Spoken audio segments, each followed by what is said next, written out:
into view, I felt a strange mix of relief and horror.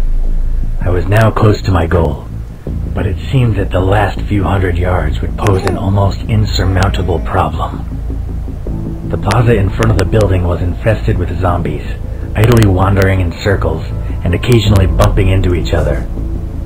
As I wondered what to do next, the wind suddenly changed direction, carrying my scent toward the pack of infected.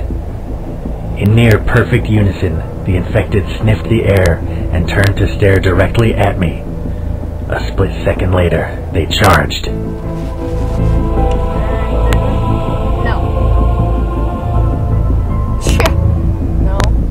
Running the car in my car, they would just see me because they could smell me right now. Run past them, they'd probably just grab me and pull me down.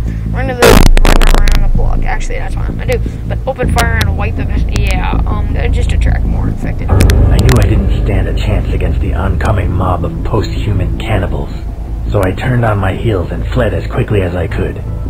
The infected were surprisingly fast on their feet, but luckily they struggled to avoid the mass of abandoned vehicles and debris that covered the road.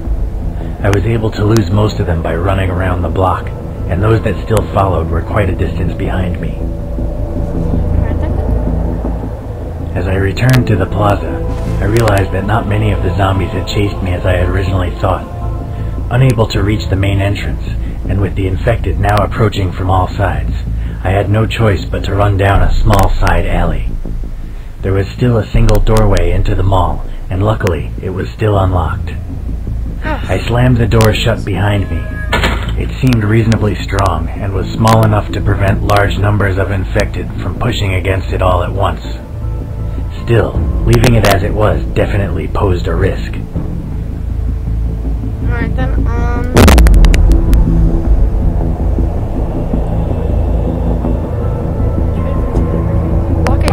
I closed the bolts on the door and then quickly looked around for something to barricade it.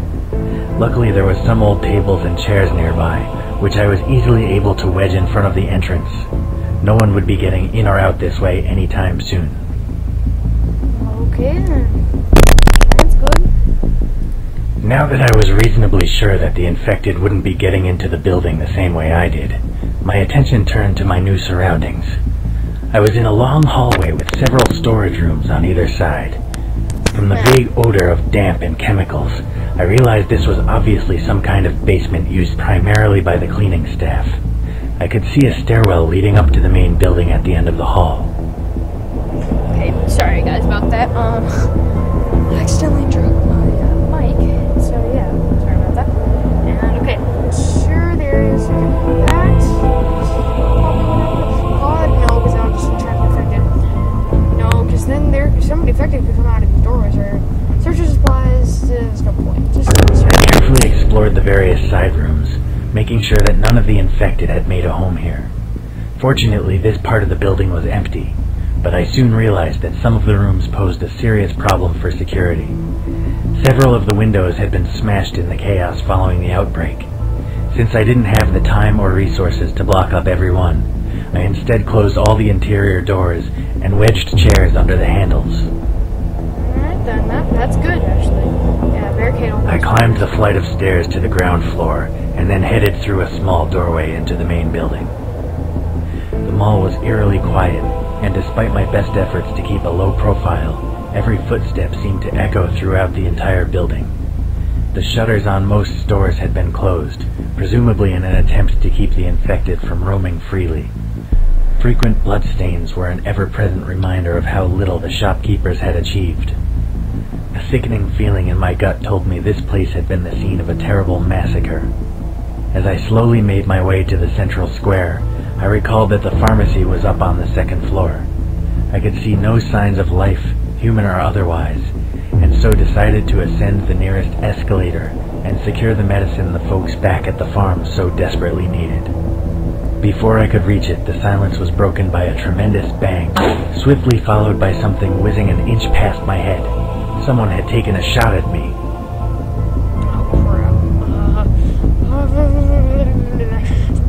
Take cover. I immediately dove for the nearest pillar as several more bullets were fired. Amazingly, I wasn't hit. Awesome! You boss. The pillar offered temporary respite from my assailants, but it would only be a matter of time before they outflanked me. I couldn't see them, but I could hear them maneuvering on the floor above. I had to act fast if I was to have any chance of survival. I realized that they had me totally pinned down, and that my chances of surviving a firefight were slim. My only hope was to try and convince them to let me live. I cried, "I'm not infected," as loud as I could. There was a pause, followed by a voice full of fear and doubt. "Prove it." He ordered me to put my gun on the ground and step slowly out from behind the pillar with my hands up. I could see no alternative, and so I reluctantly did what I was told. As I stood defenseless in the open, I explained that I hadn't been bitten, and that I meant them no harm. The survivors whispered among themselves for a moment, before one of them asked me to take off my clothes so they could see for themselves. I undressed, and a man armed with a shotgun came down to inspect me. Finally satisfied that I wasn't about to eat them, the man asked me why I was here.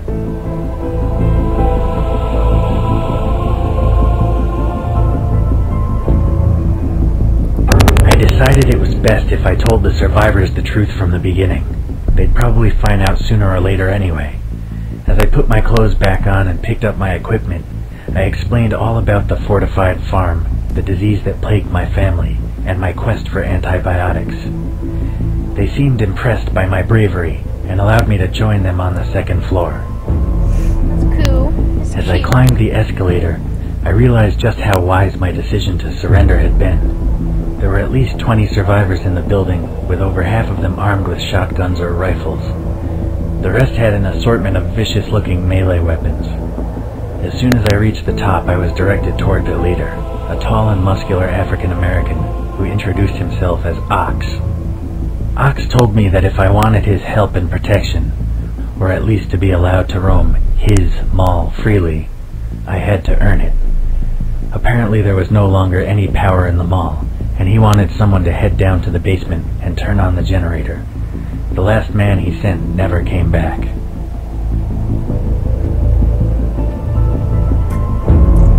I told him I'd be happy to help, but that I desperately needed some more equipment if I was going to survive. He grudgingly agreed and got one of his lackeys to hand over some ammo. I was then informed that I'd be taking a mechanic named Smith along with me, partly to fix the generator if it needed it, and partly to make sure I didn't try anything stupid. Wow, you don't trust me, huh? Smith and I went back down the escalator and through the door I had originally come through to the stairwell. We headed back down, and then Smith pointed out another doorway hidden under the stairs that I hadn't noticed before. I carefully opened the door with my gun at the ready. Ox obviously thought this place was dangerous, so I kept my guard up. Okay, yeah. On the other side of the door it was pitch black. If there were any windows, they were small, and the curtains or blinds were closed. We listened carefully for any signs of the infected, but heard nothing.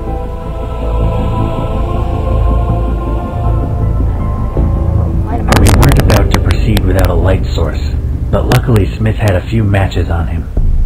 We lit one and slowly made our way into the room. The match didn't offer much illumination, but it was enough to make our way to the generator without making any undue noise.